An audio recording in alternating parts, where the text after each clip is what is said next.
Saudara,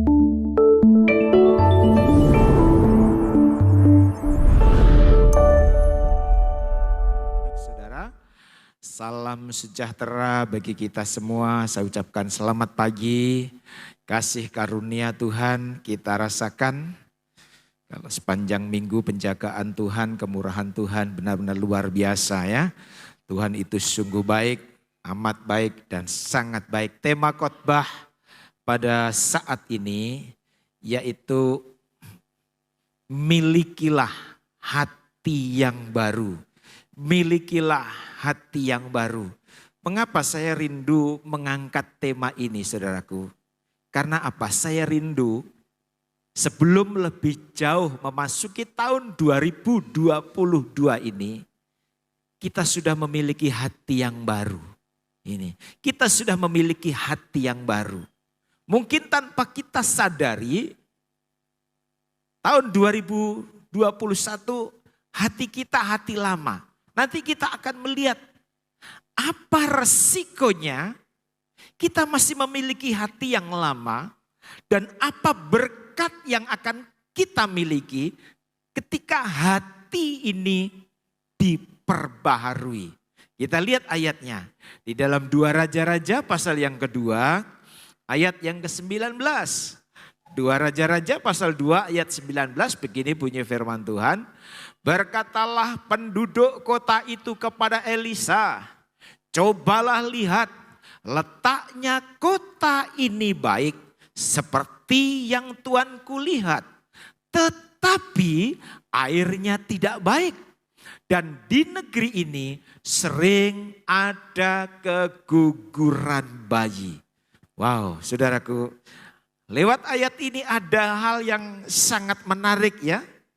Di mana ketika Elisa pergi ke kota Yeriko, Elisa mengagumi kota Yeriko. Elisa terpesona dengan keindahan, keasrian kota Yeriko. Karena apa? Mungkin taman-tamannya diatur dengan bagus. Bunga-bunganya barangkali sementara mekar. Berbagai warna bunga-bunga muncul pada waktu itu. Sehingga Elisa kagum dengan keindahan kota Yeriko. Elisa heran, Elisa rasa nyaman tinggal di kota Yeriko.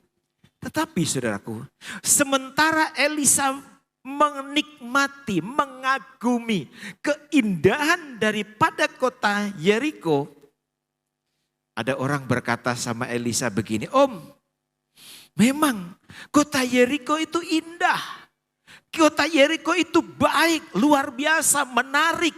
Tetapi Om perlu tahu, di balik keindahan yang Om lihat, itu airnya mematikan.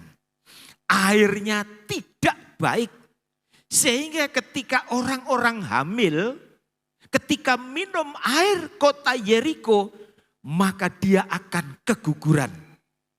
Saudaraku, ketika Elisa mendengar penyampaian ini, ketika Elisa mendengar apa yang dikatakan orang, rupanya di balik keindahan, di balik keasrian, itu ada sesuatu yang sangat membahayakan. Elisa terkejut, Elisa kaget.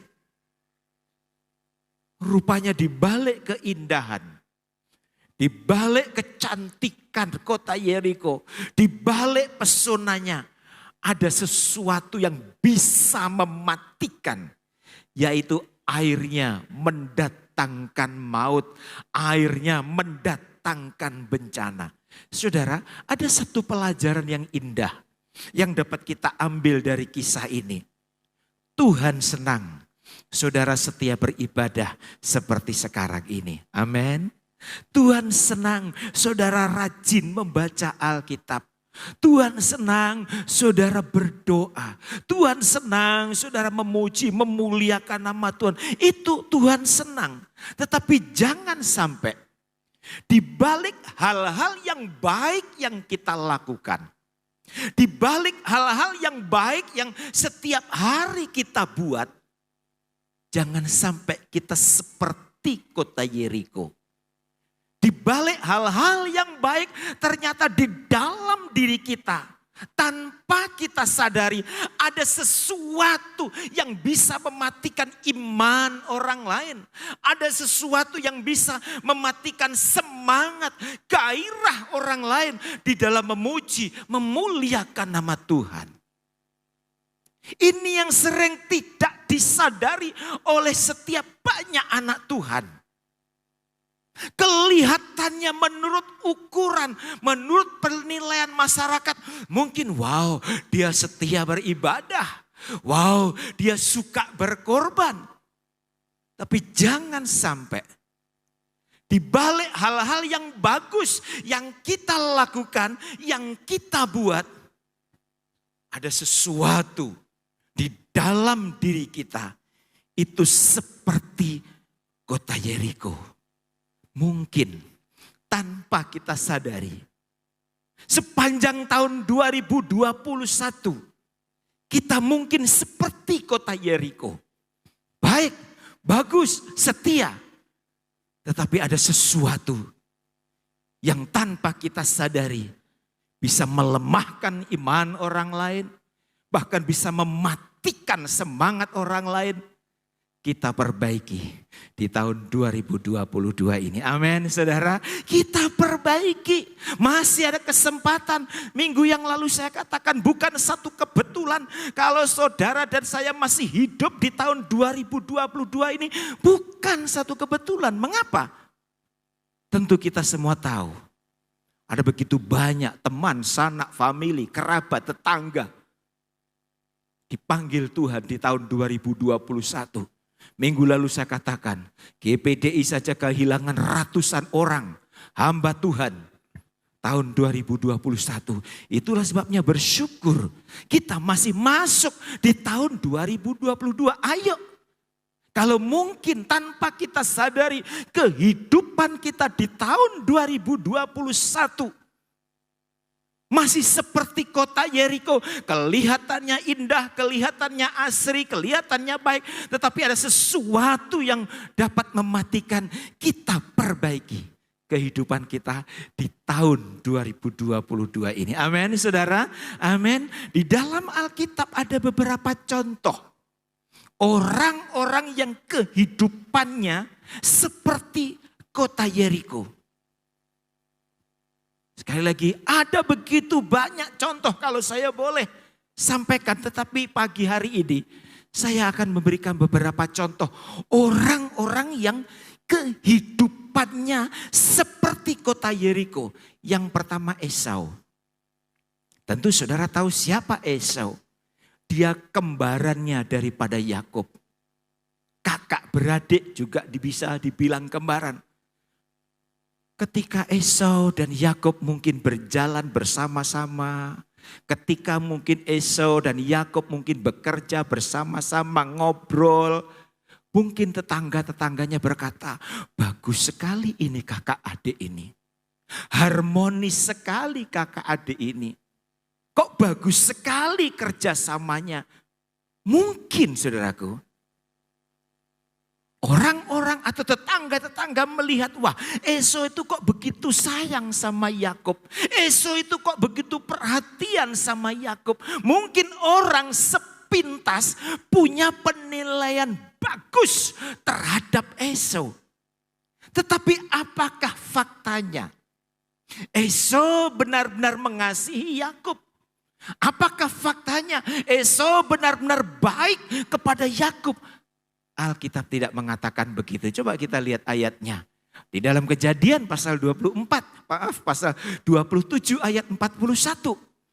Esau menaruh dendam kepada Yakub karena berkat yang telah diberikan oleh ayahnya. Wow. Saya akan baca terus. Lalu ia berkata kepada dirinya sendiri, hari-hari perkabungan karena kematian ayahku itu tidak akan lama lagi. Pada waktu itulah Yakub adikku akan kubunuh. Wow. Rupanya di balik kemesraan hubungan mereka, Rupanya di balik kerjasama yang kelihatannya baik antara Yakob dengan Esau, ada sesuatu yang tidak baik di dalam diri Esau. Mereka bisa duduk bersama-sama, mereka bisa ngobrol bersama-sama. Ya, perhatikan sini. Mereka bisa ngobrol sama-sama. Tetapi di dalam hatinya ada kebencian. Katakan tadi, hari perkabungan. Ayahku tidak lama lagi. Satu saat akan kubunuh adikku. Ini saudaraku, sama dengan kota Yeriko. Di balik keindahan, di balik pesonanya yang luar biasa, rupanya airnya bisa membunuh, bisa menggugurkan ibu-ibu yang sedang hamil. Kiranya hal ini dijauhkan Tuhan di dalam kehidupan kita. Itulah sebabnya kalau mungkin tanpa kita sadari, kehidupan kita itu seperti kota Yeriko. Kehidupan kita ini seperti Esau. Yang sepintas kelihatan baik, tetapi ada racun di dalamnya. Kita mau minta ampun sama Tuhan. Amin, saudara. Kita mau minta ampun. Kita mau minta ampun. Contoh lagi, antara Kain dengan Habel. Tentu ini pun juga kakak beradik, saudaraku. Orang-orang atau barangkali orang tuanya, saudaraku. Karena memang pada waktu itu belum banyak orang. Barangkali Adam dan Hawa melihat kerukunan anak-anaknya, berkata, aduh saya senang. Saya senang punya anak-anak seperti mereka.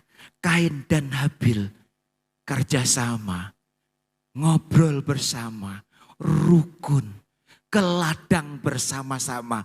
Tentu sebagai orang tua, tentu bangga melihat kalau anak-anaknya hidup rukun, anak-anaknya bisa bekerja sama, anak-anaknya bisa saling membantu.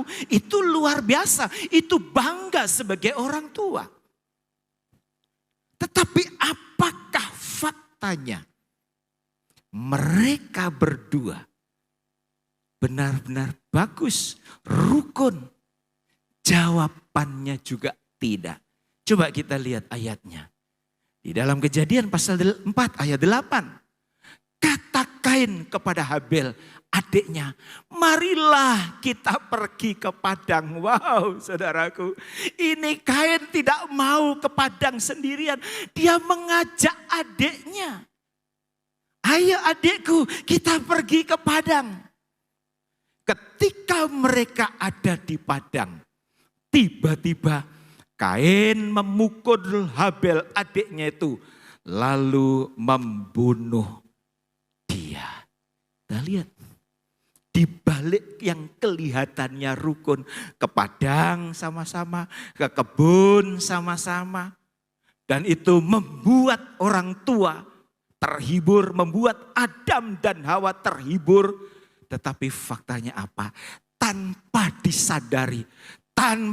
disadari oleh Adam dan Hawa, tanpa disadari oleh Habil, ternyata di dalam diri Kain yang kelihatannya baik, yang kelihatannya bagus, ada perasaan tidak senang, ada dendam yang membara, dan akhirnya apa? Adiknya dibunuh.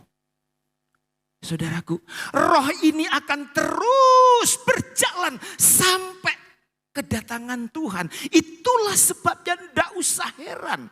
Kalau saudara dengar berita di hari-hari ini, ada orang tua tega membunuh anak, ada anak tega membunuh orang tua, ada majikan membunuh anak buah, ada anak buah membunuh majikan. Tidak usah heran, saudaraku. Kenapa? Roh ini akan terus berjalan sampai Yesus datang kali yang kedua. Tetapi bagi kita orang yang percaya, jangan sampai roh ini masuk di dalam kehidupan kita. Amin, saudara. Jangan sampai kita kelihatan setiap minggu beribadah, rajin masuk gereja seperti saat ini. Tetapi kebencian, dendam, sakit hati, amarah masih kita bawa dari tahun ke tahun, dari tahun ke tahun. Nanti kita akan lihat apa akibatnya. Nanti kita akan lihat. Contoh lagi. Antara Raja Saul dengan Daud. Tentu pun saudara sudah tahu cerita ini. Bagaimana Saul begitu sayang kepada Daud. Bahkan bukan cuma sekedar sayang. Tetapi Daud diangkat menjadi menantunya. Wow, ini luar biasa saudaraku. Pasti rakyatnya Saul, pasti orang-orang di sekitar Saul berkata, weh, Raja Saul itu memang bagus ya, memang hebat. Dia ambil ini Daud untuk menjadi menantunya. Tetapi apakah memang benar?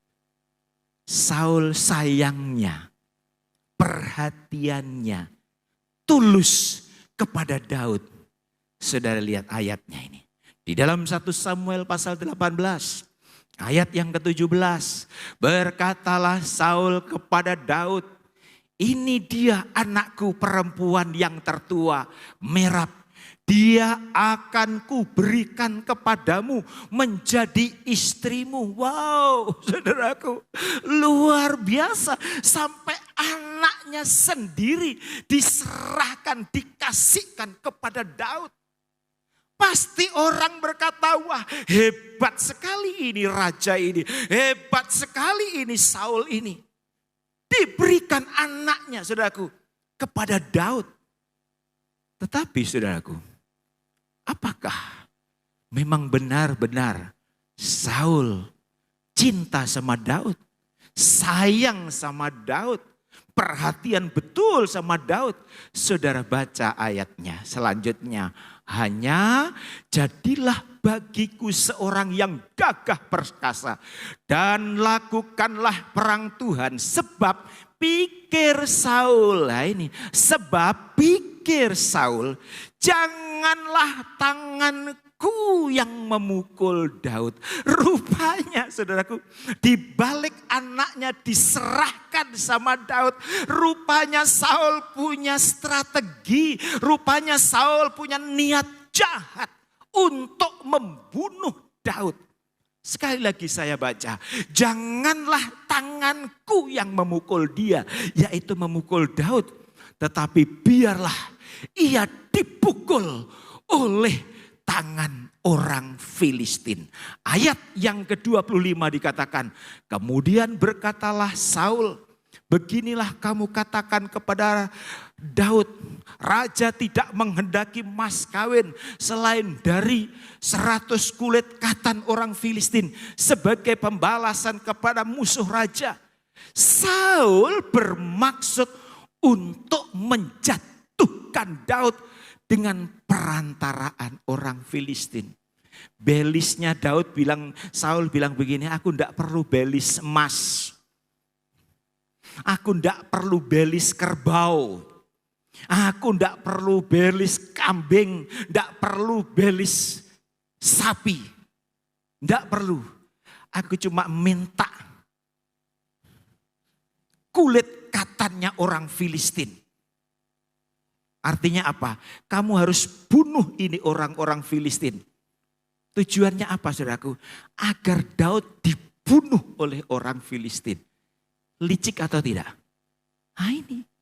Kelihatannya baik saudaraku. Sampai anaknya sendiri dikasihkan. Tetapi dibalik kebaikan-kebaikan. Dibalik perhatian Saul terhadap Daud. Rupanya ada sesuatu yang bisa mematikan daripada Daud ini, yang harus menjadi pelajaran. Jangan sampai, sekali lagi, jangan sampai dibalik kesetiaan kita beribadah, perhatian kita untuk pekerjaan Tuhan, korban-korban kita dibalik hal-hal yang bagus Damaskus ini, kita masih memiliki sifat seperti Raja Saul. Kita masih memiliki sifat seperti Esau. Kita masih memiliki sifat seperti Kain. Kita masih seperti kota Yeriko. Di balik keindahan ada sesuatu yang dapat mematikan.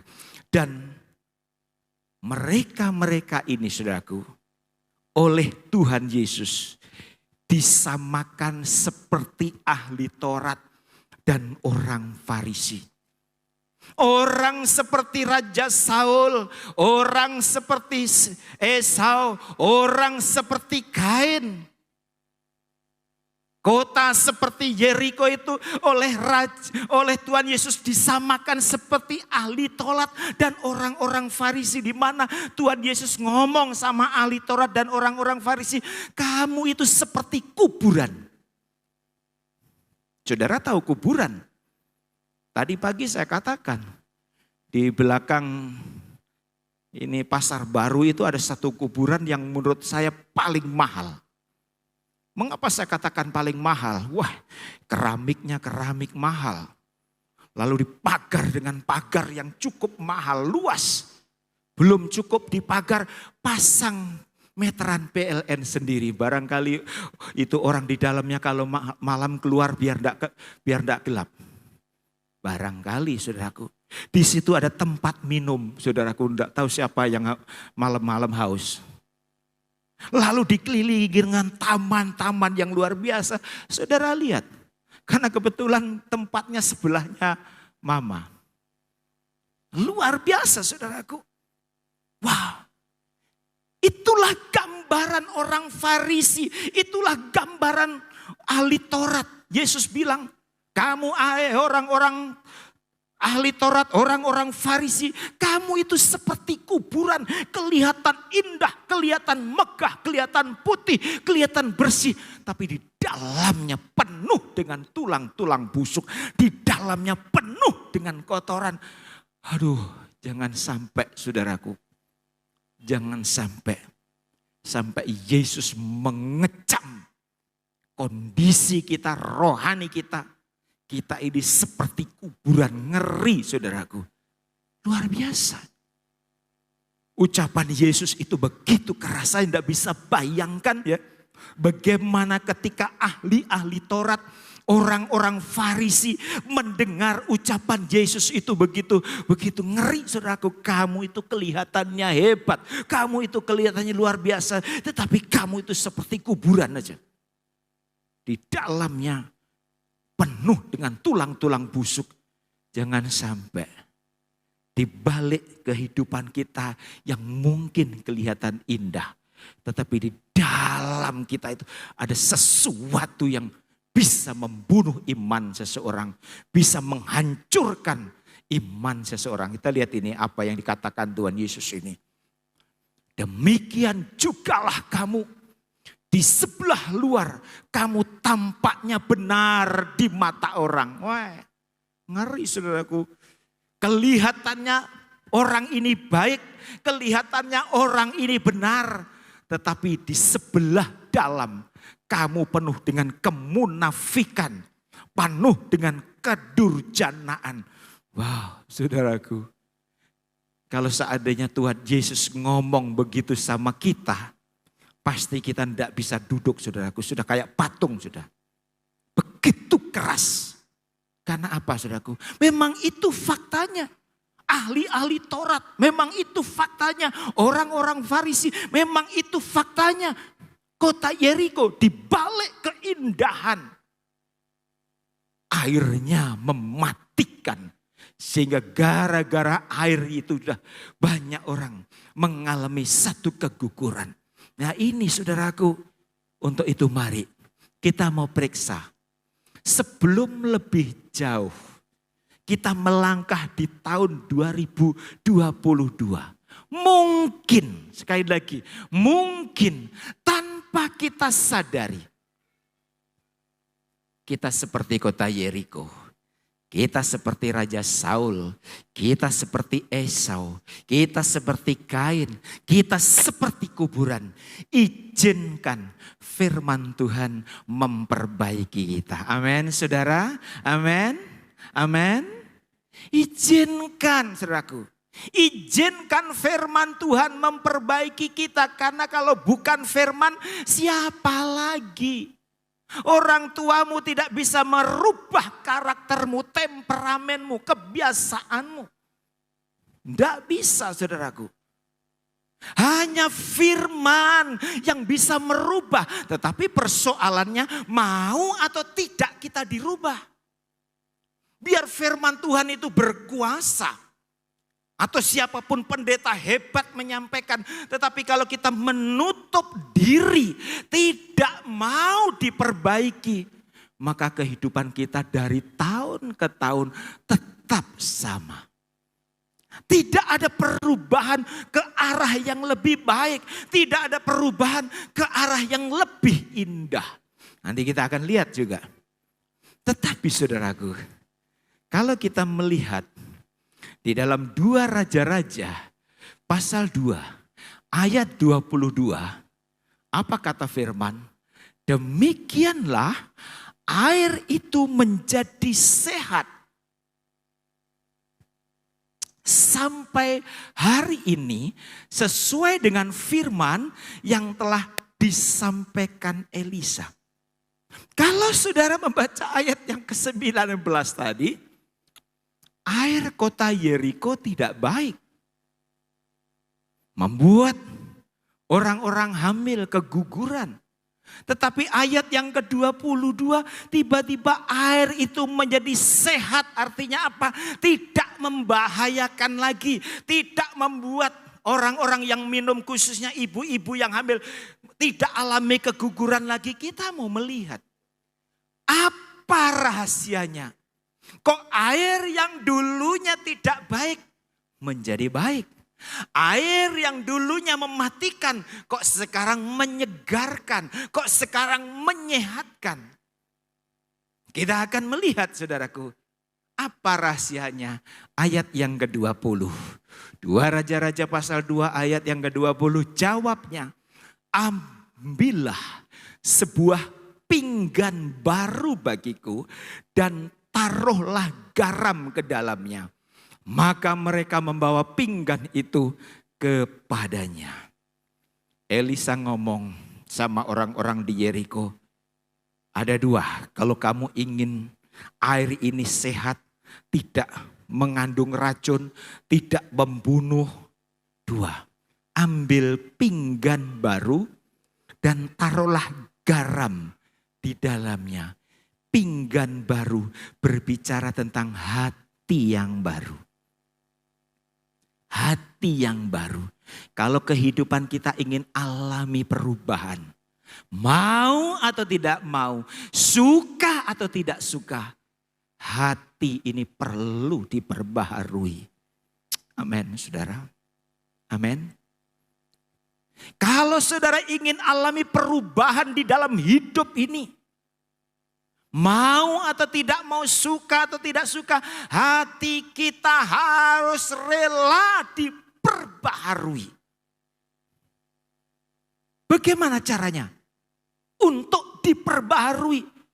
Elisa bilang taruh garam di dalamnya. Bukan cuma pinggan baru, tetapi taruhlah garam di dalamnya. Garam itu berbicara tentang Roh Kudus. Sebagaimana garam yang bisa mengubah rasa. Garam manfaatnya mengubah rasa dari tawar menjadi memiliki rasa. Hanya Roh Kudus yang mampu mengubah kehidupan kita. Dari jahat, dari tidak baik menjadi baik. Firman dan Roh Kudus. Paulus dirubah dari jahat menjadi baik. Dengan kata lain, untuk alami perubahan. Air yang dulunya mematikan, air yang dulunya membunuh, dan menjadi air yang menjadi menyegarkan, menyejukkan. Yaitu kita harus memiliki hati yang baru yang mau diisi dengan Roh Kudus, yang mau dipimpin oleh Roh Kudus, yang mau dikendalikan, yang mau diatur oleh Roh Kudus. Tanpa dua hal ini, maka dari tahun ke tahun, dari waktu ke waktu, kehidupan kita tidak ada perubahan. Umur bertambah, barangkali. Rambut pun barangkali juga berubah. Tetapi saudaraku, kalau hati tidak diperbaharui dan diisi, dipimpin, diatur oleh Roh Kudus, maka hanya yang berubah hanya rambut, yang berubah hanya gigi. Saudaraku, dari rambut hitam menjadi putih. Kemarin ada seorang bilang, "Pak, Bapak punya rambut sudah mulai banyak putih, Bapak semir loh, biar tambah gagah." Saya bilang tidak mau, saya tidak mau dekat-dekat dengan kegelapan. Saya ingin biar putih saja, ingin terang. Nah, itu saya, kalau saudara mau semir juga tidak apa-apa. Itu prinsip saya saja, saudaraku. Itu prinsip saya saja. Nah, ini saudaraku, harus ada perubahan di dalam hari lepas hari. Dari bulan ke bulan, tahun ke tahun, harus ada perubahan di dalam kehidupan kita. Dan itu saudaraku, sumbernya dari hati. Hati yang sudah diperbaharui, hati yang sudah ditahirkan. Mengapa saudaraku? Hati ini perlu diperbaharui. Karena apa? Bukan hanya tidak alami perubahan dalam kehidupan kita. Orang yang hatinya tidak diperbaharui biasanya tidak puas dengan apa yang dia miliki. Orang yang hatinya belum diperbaharui, apalagi dipimpin oleh Roh Kudus, maka yang nampak paling menonjol, dia tidak puas dengan apa yang dia miliki, tidak ada ucapan syukur. Satu contohnya Raja Daud. Dia sudah memiliki istri yang banyak, saudaraku, namanya raja pada waktu itu. Tetapi ketika melihat istri Uria, dia tidak puas. Akhirnya apa? Diambil istrinya, suaminya dibunuh. Itulah sebabnya sungguh ngeri akibat dampak dari hati yang belum diperbaharui. Dan ketika ditegur oleh hamba Tuhan namanya Nabi Nathan, apa yang menjadi doa Daud pada waktu itu? Setelah ditegur, setelah dengar firman, apa doanya Daud? Di dalam Mazmur 51 ayat 12. Jadikanlah hatiku tahir ya Allah. Dan perbaharuilah batinku dengan roh yang teguh. Raja Daud tidak berdoa, Tuhan kokohkan kerajaanku. Tidak. Raja Daud tidak berdoa, Tuhan serahkan musuh-musuhku. Tidak. Tetapi dia sadar hati yang belum diperbaharui tidak ada ucapan syukur. Hati yang belum diperbaharui tidak ada kepuasan. Sehingga dia sampai tega mengambil istri bawahannya. Sehingga doanya, jadikan hatiku tahir. Tidak salah kita berdoa, Tuhan berkati hidupku, berkati suamiku, berkati anak-anakku, berkati bisnisku. Tidak salah, saudaraku. Tetapi pernahkah kita berdoa, Tuhan jadikan hatiku tahir, Tuhan. Jadikan hatiku tahir. Perbaharui hatiku Tuhan. Karena apa? Orang yang hatinya belum tahir. Orang yang hatinya belum diperbaharui. Kehidupannya sama dengan kota Yeriko. Kelihatan indah tetapi ada kemunafikan. Seperti Saul, seperti Esau, seperti Kain, seperti kuburan. Oh saudaraku, ayo. Ini doa Daud ini juga menjadi doa kita bersama. Tahirkan hatiku, perbaharui hatiku. Karena apa?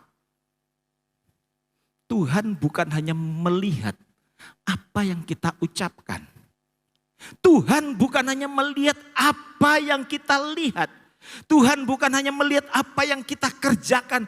Tetapi Tuhan melihat tembus sampai hati kita yang paling dalam. Tembus saudaraku sampai hati kita yang paling dalam. Saudara bisa berpura-pura di hadapan saya ketika di dalam gereja. Saudara, saya pun juga bisa berpura-pura di hadapan jemaat. Suami bisa berpura-pura di hadapan istri. Begitu juga istri bisa berpura-pura di hadapan suami. Tetapi mata Tuhan tembus sampai di hati kita masing-masing. Amin saudara. Untuk itu menjadi doa kita bersama. Tahirkan hatiku Tuhan. Perbaharui hatiku Tuhan. Aku tidak mau seperti kota Yeriko yang kelihatannya asri, yang kelihatannya indah, yang kelihatannya baik di pemandangan orang. Tetapi pada hakikatnya hatiku masih jahat. Ayat terakhir coba kita lihat. Mazmur 44 ayat 22. Masakan Allah tidak akan menyelidikinya karena Ia, Yesus, mengetahui rahasia hati. Saudara, tanamkan ayat ini dalam kehidupanmu masing-masing. Yesus mengetahui hati kita masing-masing. Yesus mengetahui niat kita datang ke gereja. Yesus mengetahui niat kita mengangkat tangan, memuji Tuhan, berkorban. Yesus tahu. Ya untuk itu mari Tuhan, jadikan hatiku tahir. Perbaharui hatiku, saya rindu. Silakan pemain musik. Saya rindu tahun 2022 ini.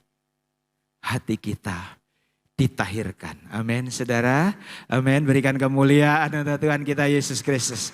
Ayo kita berdoa. Ayo kita berdoa. Agar tahun 2022 ini hati kita benar-benar baru. Hati kita benar-benar ditahirkan. Haleluya. Haleluya. Ayo kalau saudara merasa di tahun 2021 kita mungkin kita seperti kota Yeriko.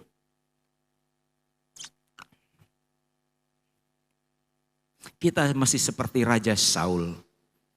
Kita mungkin masih seperti Esau. Kita mungkin masih seperti Kain. Bahkan seperti kuburan. Yang kelihatannya bagus. Yang kelihatannya putih. Yang kelihatannya bersih. Tetapi penuh dengan tulang-tulang busuk. Penuh dengan kotoran. Izinkan firman Tuhan mengingatkan kita, memperbaiki kita, menemplak kita. Sehingga tahun 2022 hidup kita semakin indah, semakin berkenan kepada Tuhan.